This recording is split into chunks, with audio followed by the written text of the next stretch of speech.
Introducing the Runtime Navmesh Baker by MegaCrush Interactive. This video will provide a quick walkthrough of the package and show you how to get started. First, we need to install the Runtime Navmesh Baker using the Unity Package Manager.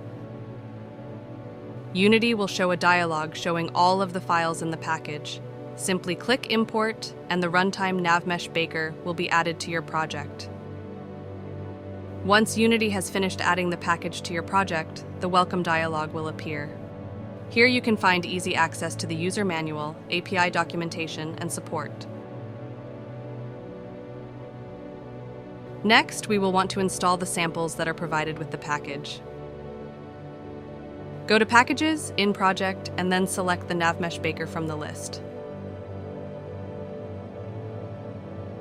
Go to the Samples tab and then click Import on the Runtime Navmesh Baker samples.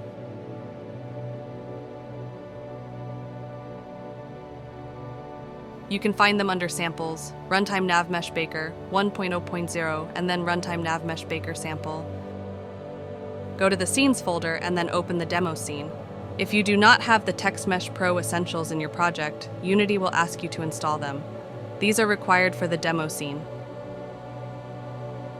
If you do not have the AI navigation overlay visible, press the tilde key to show the overlay window and then select AI navigation.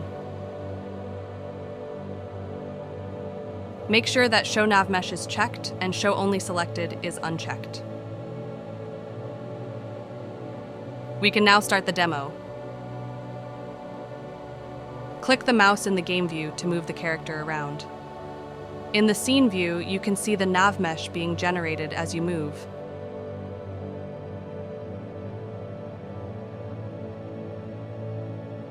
Exit Play Mode and select the Map Runtime Navmesh Baker object to view the inspector. The key properties are the player object, which determines where to bake the navmesh, and navmesh size, which controls how large of an area we want to bake.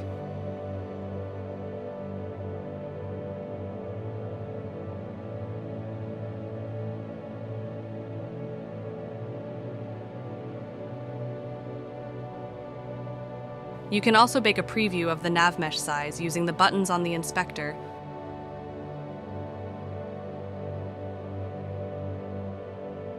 Now let's see how we can integrate the Runtime Navmesh Baker into your own scenes. For this demonstration, I am using the New Gen Urban Scene by Reversed Interactive. You can find it on the Unity Asset Store. I will leave a link in the description below. To speed things up, I have already added our player and a follow cam into the scene. Large scenes like this one are very slow or impossible to bake using Unity's normal navmesh baking system.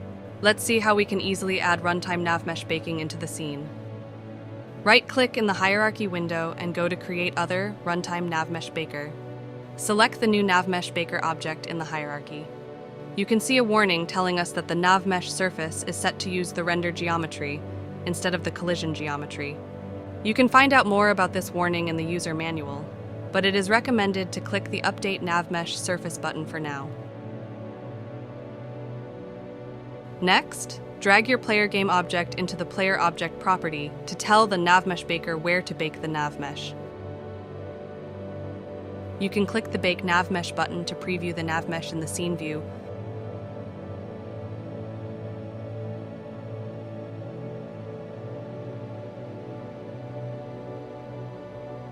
Everything looks good so far, so let's enter play mode and test out our navmesh baking.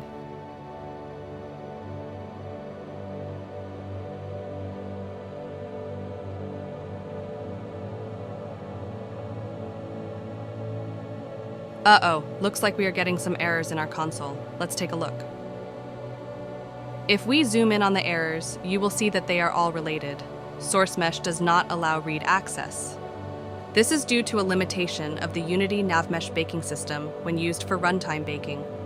The simple version is that in order to bake the navmesh at runtime, Unity requires read-write access to any meshes that use mesh colliders in your scene. In general, it is recommended to use physics primitives instead of mesh colliders, but it is sometimes unavoidable.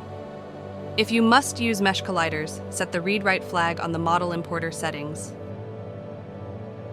If I enter play mode again, I can click on each of the errors one by one and select the models that are causing issues, fixing their importer settings.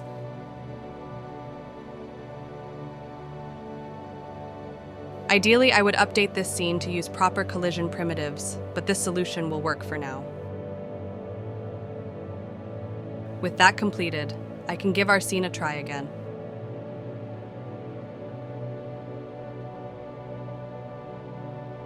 And there we have it. Our scene is ready for Runtime Navmesh baking.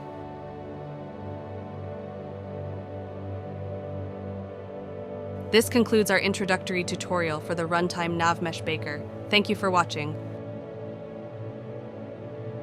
As always, we are available if you require support, and we look forward to chatting on Discord.